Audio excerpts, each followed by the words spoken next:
How are you guys? Welcome back to my channel. Cheska here.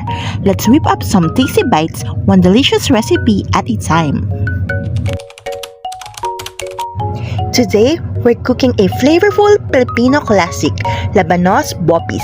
It's spicy, savory, and perfect with a warm bowl of rice. Let's get cooking! Let's start by heating some oil in the pan.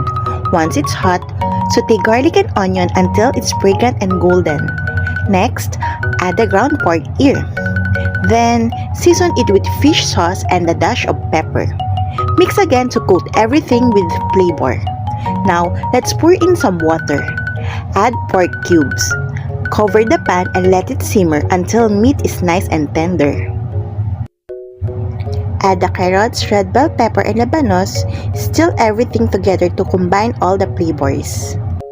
In a bowl, mix achiote with water to release its color. Use a strainer to filter it when adding it to our dish.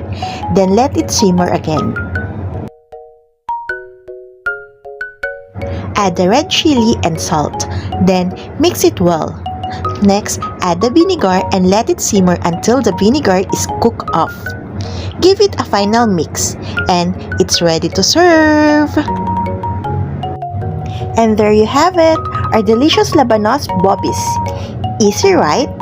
Enjoy! And don't forget to subscribe for more tasty bites. See you next time!